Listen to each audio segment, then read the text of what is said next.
you have to brawl around these points at specific times. So we'll see if that works out for them, or if they're gonna, maybe gonna pull out something a little bit clever. Medivh, K1 Pro was able to play that for a while back in the day. Might bust that out here. So.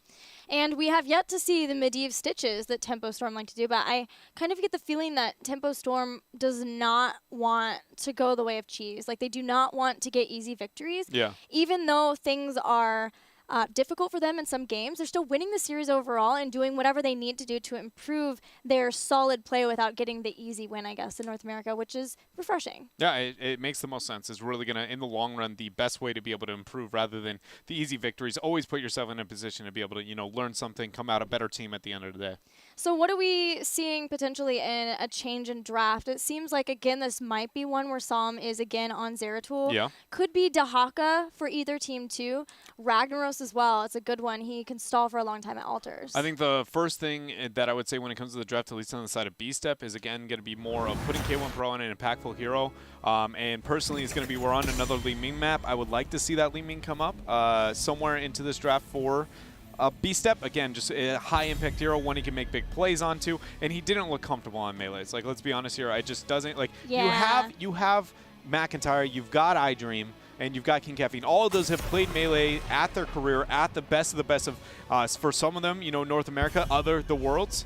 So I would just like to see them move in that direction. And then, in the back, it's K1 Pro's the one doing the pew-pew, getting the kills. And for Tempo Storm, though, maybe a little less shield-oriented, a little bit more macro-global focus, because that fits their strength so well. Right, like sort put of a Gale on the Force false style. head. Yeah, exactly. With the Tempo Storm sprinkle on top, What is the Tempo Storm sprinkle? I don't know. It's just, I don't want a full copy pasta. That's what, it's just, I want you to come on and just give the slice of lime that you squeeze over top of the taco, and that'll be Tempo Storm juice right there, and give it a little bit of their own flavor.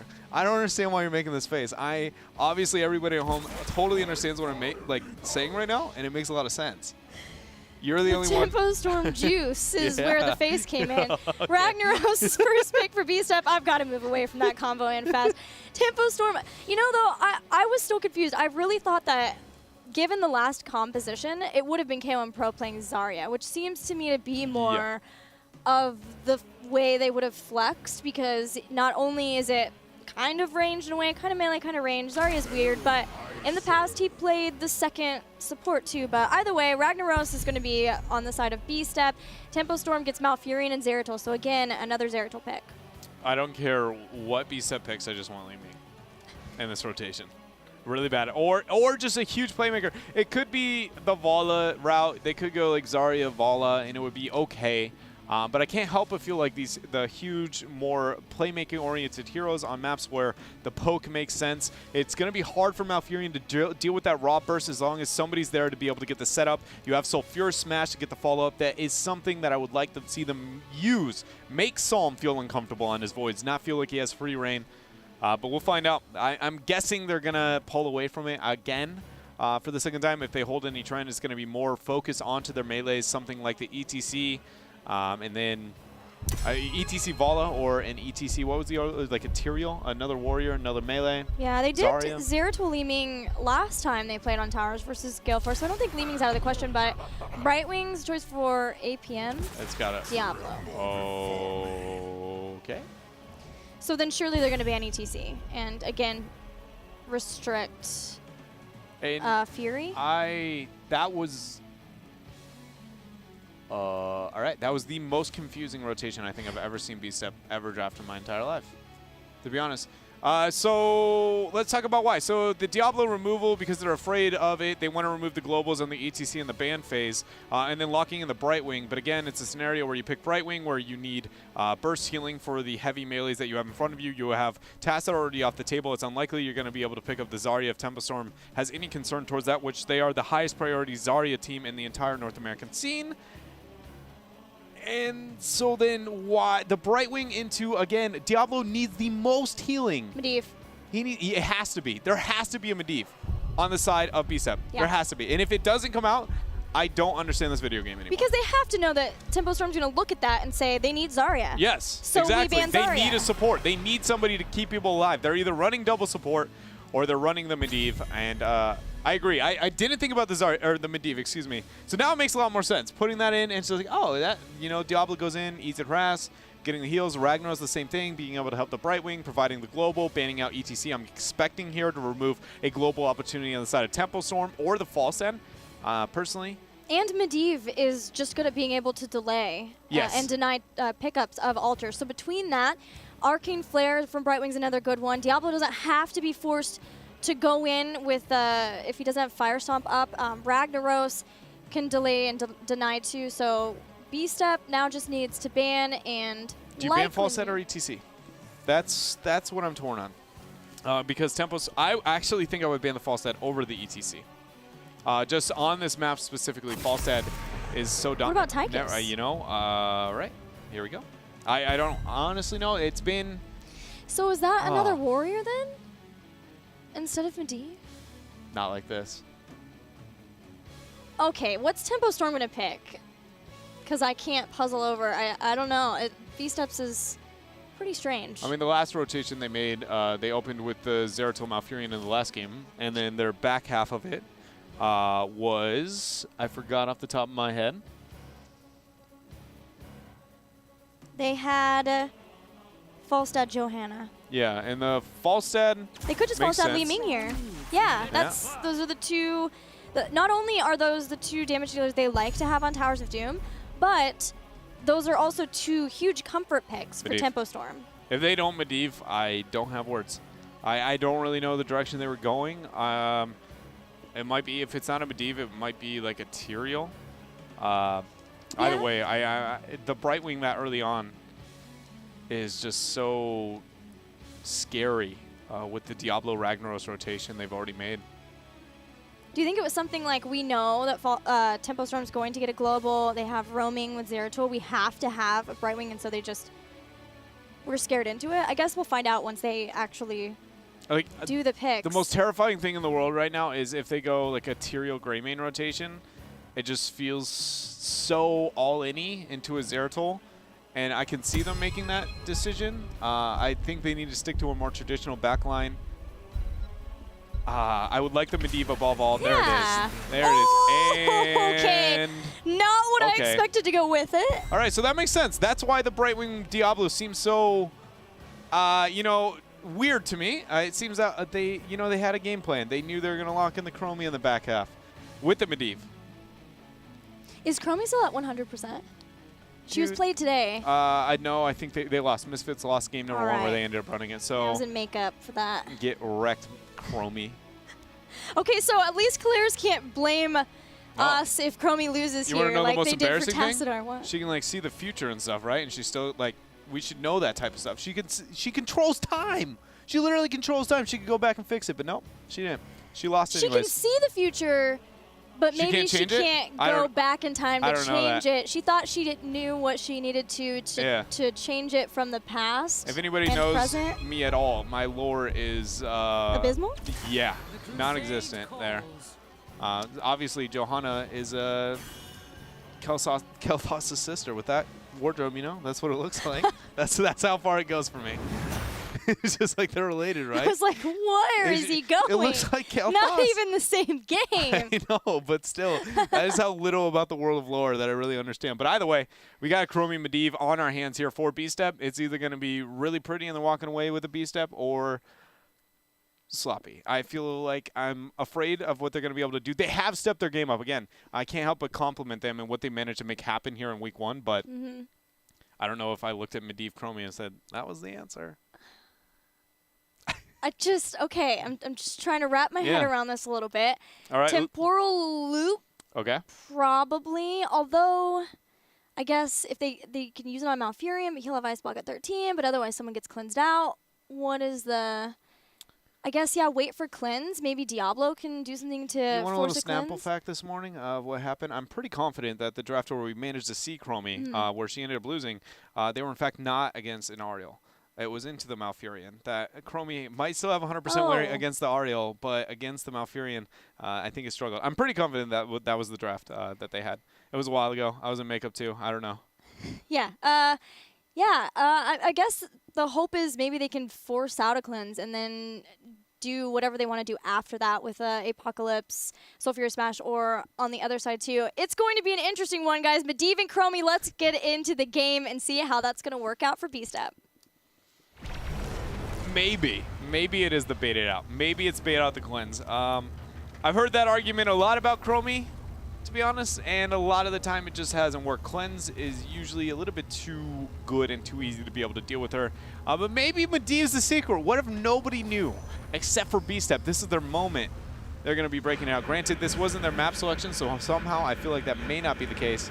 Either way, we see the beautiful ritual here as B-Step is possibly one game away if they end up losing from forfeiting this series.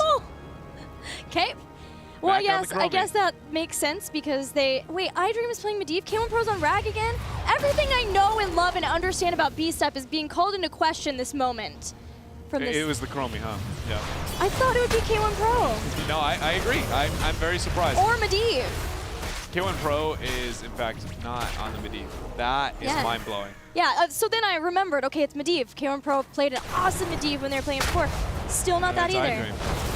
Yeah, I don't have words either. We'll see if it works out. Well, let's keep track of the Chromie build since she's not seen that much in competitive play, but starting to have more of an appearance. She did go for compounding ether, so getting improvement, more damage from her Sand Blast. The Q build, not the one that we saw in Europe, at least when Fnatic were playing her. One thing to note too, just not even just the hero itself, but just McIntyre's play so far on B-Step he's been by far the most to be able to get caught out of any player on the team. So him being onto the Chromie, I'm already a little fearful. Granted, I would say at least I know he's got K1 Medivh to back him up in case it's going to be the iDream. So we'll see if that's going to be more successful as Calf goes in through the portal. And no lockdown available yet for them as Johanna's getting the clear elsewhere. And right now, Tempo Storm seems to be pulling slightly ahead, at least for the laning phase.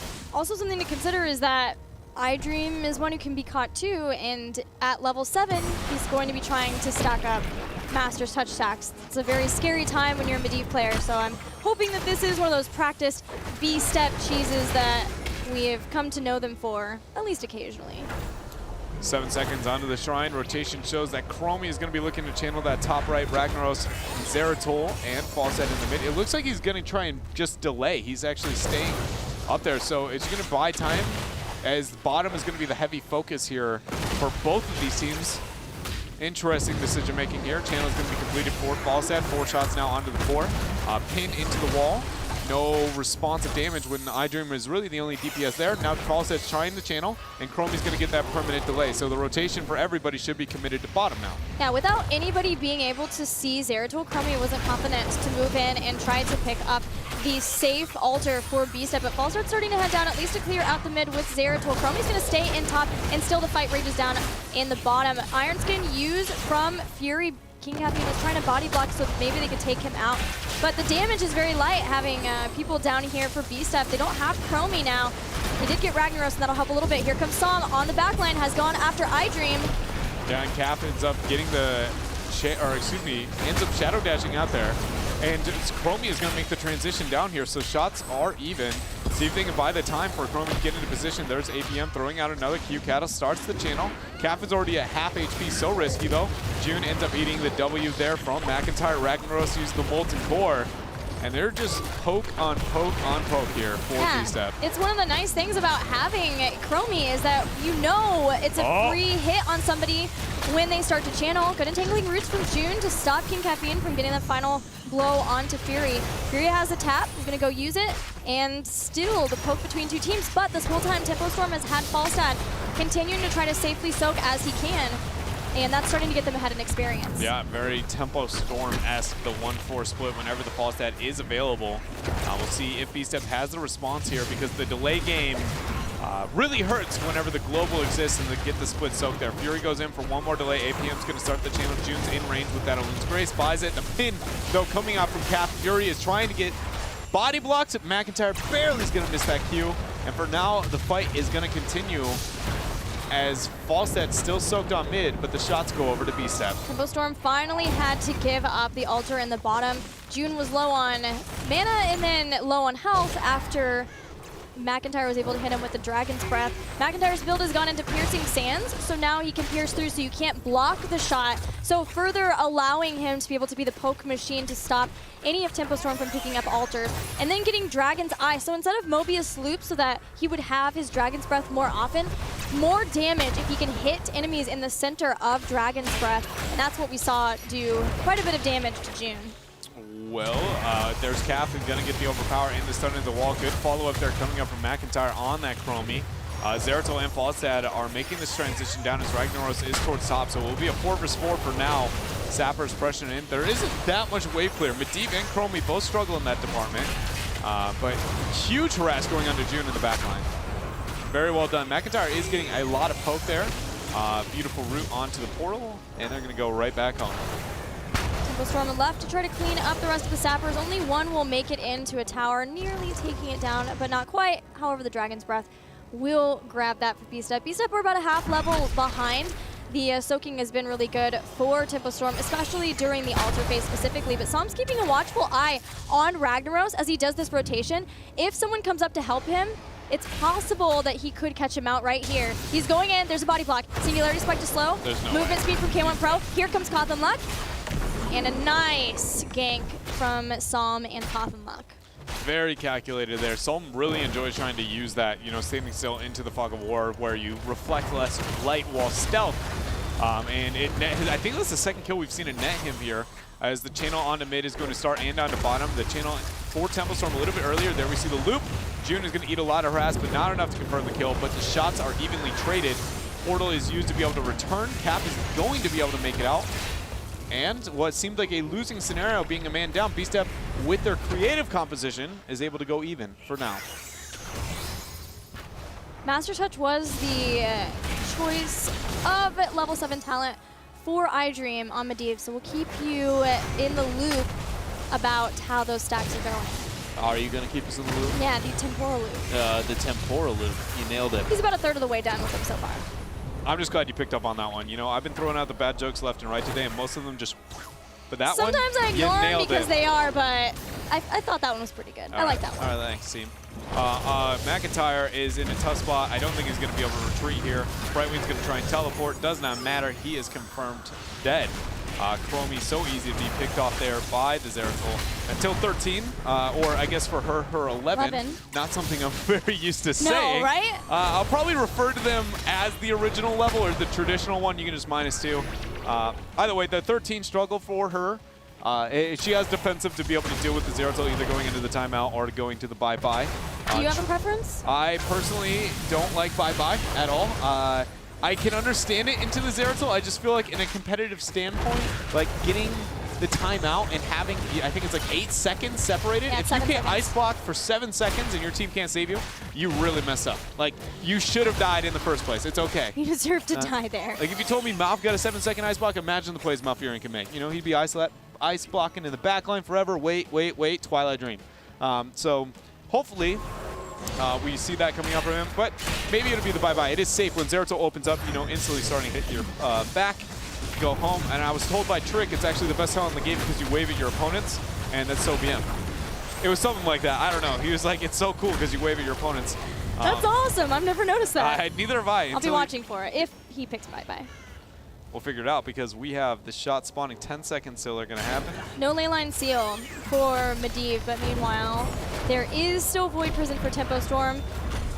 Looks like the teams are okay with trading out on altars once again. They're very close in core health, so it's not too much of an issue yet. Zeratul is even in the bottom lane getting sappers, so that is also a little bit of an extra for Tempo Storm. The fact that they're willing to trade, B-Step might think, oh, well, they're behind in core health. Wouldn't they want to be trying to come into our altar and steal it away to try to tie it up? But no, Tempo Storm, we're doing the trade, and B-Step were like, okay, I guess we'll just do that because we're ahead. But Tempo Storm getting sappers in the meantime, too, is just a little bit of added bonus. And cool to see from Tempo.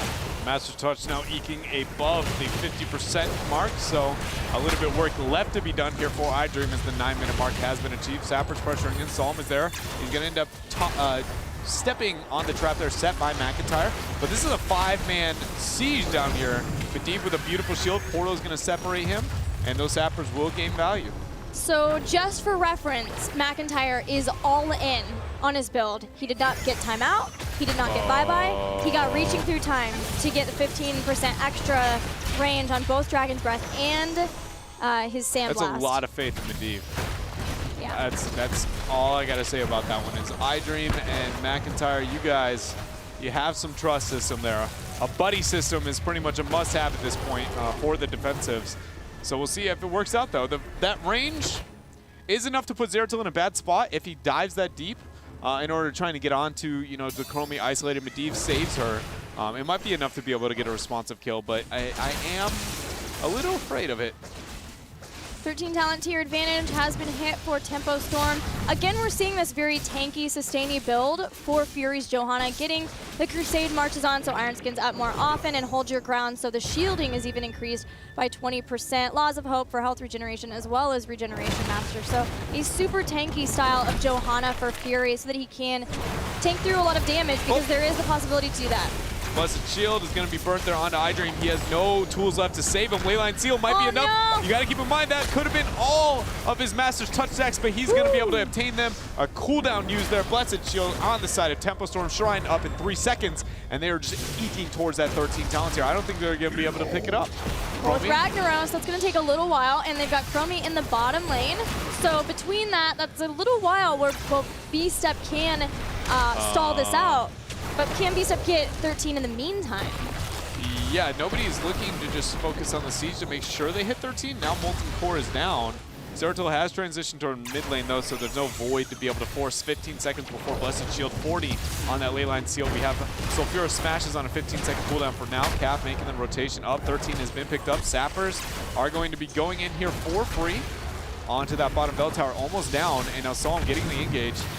13 is so big for Medivh too because he gets quickening, so that puts Portal pretty much at just a 1-second cooldown now because of the increased duration at 1 as well. There's a Portal out. McIntyre still throwing all of his spells out, and Cattle immediately loses half of his health. He did get Illusionist though, so if that happens again, at least I'll make sure to have Teleport if someone else tries to jump in on top of him, which is exactly what happened. That was a very good decision when it comes to the portals here, and Judas have to play so far back and so scared. McIntyre, though, is and that is a lot of the strategy here for B-Step. And K1 Pro's health bar so low, it really, Brightwing is not going to be able to sustain over this long period of time with McIntyre so close to running out of mana. And we see, again, Tempo Storm doing such a good job soaking side lanes whenever they can around a map objective, getting any ounce of experience, and saying, if you aren't willing to take this, then we're going to make sure we get an advantage elsewhere. And as we've seen, that's helped Cawthon because he's now finished his Seasoned Marksman, which brings up his damage so much. It's huge to have it done here. 15 to 13 for Tempo Storm.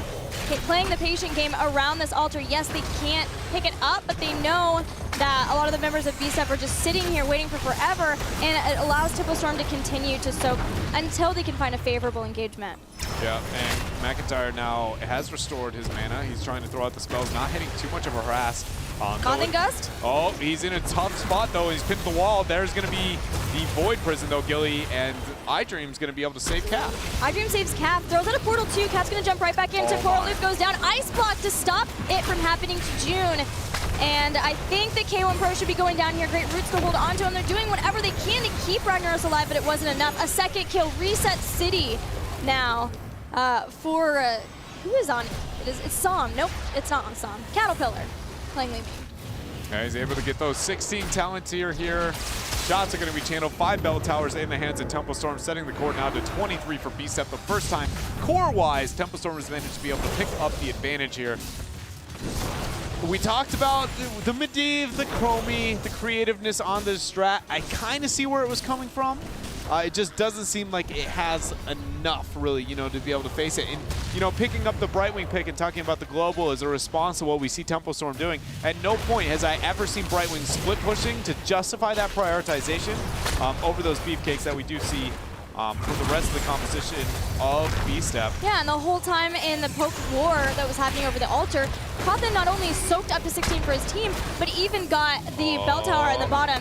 June is going to go down here. Leyline Seal hits Cattle. They should hit Cattle too.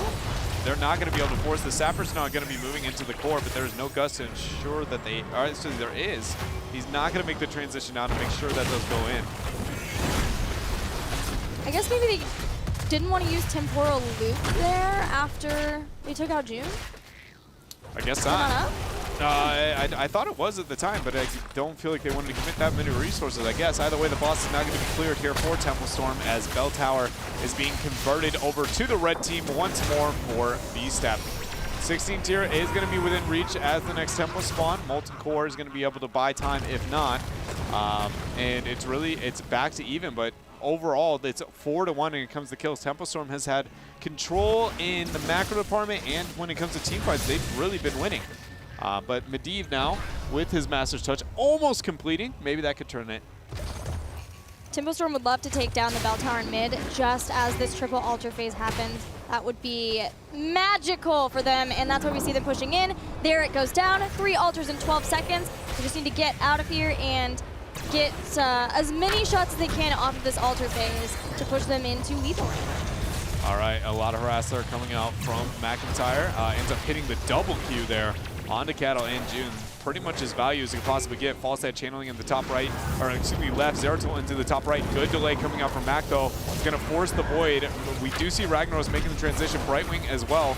Sophia Smash completely whiffs, but the Medivh shield is going to be able to keep up K1 Pro for a short period of time as they confirm the pick. McIntyre finally landing the combo, and Cawthon looks in a tough spot, tries to fly out, and is not going to be able to. He's going to take back that ticket, and B-Step has a moment. They do, but the problem with that is that Tempo Storm got those 2 altars up top with 5 bell towers. So yes, they lost 2. They lost some heroic abilities too. Void Prison is down for a while, but I think Tempo Storm are still happy, especially looking at how the core health is. They're still a level ahead. They can immediately go in and soak. They're sending Psalm up to the top. They're keeping control of the lanes. It's not the worst thing for Tempo Storm. Yeah, now they have the double sapper pressure. They should be able to threaten those towards core. See how much harassment they're able to get out in time before the second one goes. Bell Tower is going to be converted by Brightwing into the mid lane. There we go. 1, 2, 3. Clear it out before the next rotation gets there so they can threaten onto the core. And I mean, it's definitely not stopping the bleeding, but it's enough to slow it down. They're a little band-aid for your boo-boo, if you will, here. B-Step needs anything that they can possibly get. Finally has returned. Relatively even, so I'm converting that top Bell Tower, but the experience is the most important thing. As the portal goes in, June's in a bad spot, and he's got to already forced to use the eye block. So Fury smash temporal loop, and he's going to be back in time and proceed to be killed. Very well done here for B-Step. That was amazingly well done. These are going to go into shots, at least one. I think it was just one that went in, so it's still 20-6, but forcing Ice Block on June was all McIntyre needed to throw down Temporal Loop and get another kill. And as long as they can keep staggered deaths going versus Tempo Storm, they can start to pull their way back into this game. Yeah, very well done. Kato's going to try and get that harassment by time here as Sappers have kept the pressure towards top. Brightwing has got to get that clear on her own, and if Zeratul makes that transition, which in fact he is, this could be a kill onto APM. This is very tense moment up in the top lane. And APM rip in pepperoni. No, he survives! Just barely, but nobody else is here. But nobody the shots else is are here. going. The shots are going 100%. There we go. They're going to be moving in, and slowly that core is going to be whittling down even lower. 3 health remaining for B-Step. Beautiful transition for Saul, by the way, on that last play. That was very well done. Yeah, and a super fast decision-making from Tempo Storm, even though they lost June, to find an advantage somewhere else. And that's just pure experience that Tempo Storm have been able to get. That is what we talk about when we look at how they've been able to go through being punished by some of the best teams in the world when playing up against them at these World Championships.